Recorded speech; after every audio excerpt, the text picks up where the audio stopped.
Hi, I'm Patti Mollica.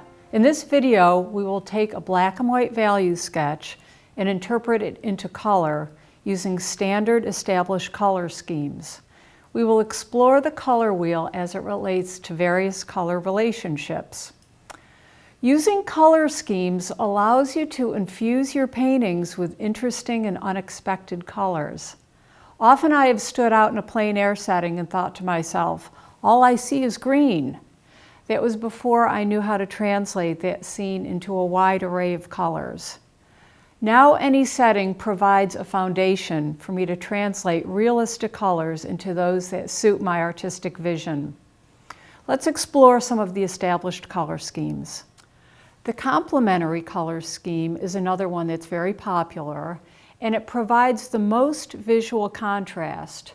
It's made up of two colors that sit opposite each other on the color wheel.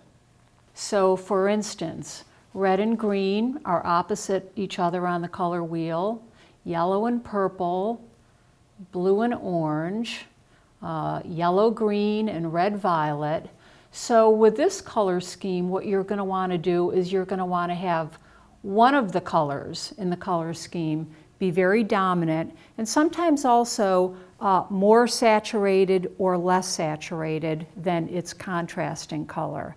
And this is so that they don't vibrate. If you put two complementary colors together in a very intense form, very bright, they tend to vibrate a little. So it's always best to have one that's a little brighter than the other. Now we're going to go with the Triadic color scheme, and I am going to use the primaries, red, blue, and yellow, to interpret this, this landscape scene. So let's get going. So I think what I'm going to do is, I think I'll use blue as my dominant color. I'll make the field blue, the trees blue, and just various parts of the foreground blue.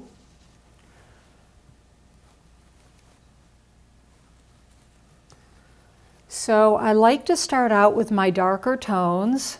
So I'm just going to go ahead and start brushing in. I'm going to put just a little bit of white in there because I'm working in acrylics. It can often dry a little bit darker. So I don't want this to go totally black. Okay, now let's jump into the light. Now I've got my blues in, and I need to get some yellow in because that's going to be my next color. So I need to start figuring out where do I want my yellow to go. So I think my light is going to be in the yellow tone. So I'm going to mix up a little bit of light yellow here. I'm going to start putting that in. So I see I've got some yellow stripes going across here.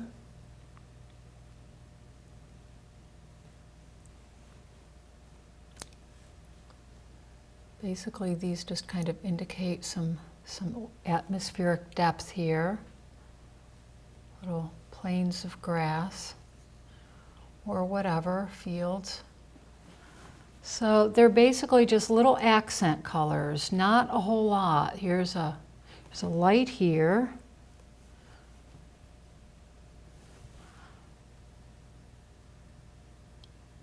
So it really helps when you have a well thought out value sketch. Now I can push this a little bit warmer. There's no reason why I can't go. It still falls within the yellow stage, but it's a little bit of a orangier. And I can even, introduce a little bit of a green in there. It's still blue, but it's a greener blue. Just get some various blues in there that are really fun for the viewer to take in. So I think that's it. And that is using a primary color scheme, red, yellow, and blue. Okay, now I'm going to put in my sky, and I'm going to make a purple sky. So let me mix up a nice batch. It's going to be a medium tone, so it's not going to go deep purple. But the interesting thing about this, yep, there I am, right in the middle. The interesting thing about this is that when you get the value right, you can really do a lot of things that are definitely not in nature. You'd never see them, and they end up looking not so odd. Like, you don't see purple skies very often, but once we put in our purple, you're going to see that it really kind of works with the whole thing. So this type of working with color schemes like this really gives you a lot of freedom to play with the colors that you like the best and not be bound by the colors that you've got in front of you just because they're the realistic colors.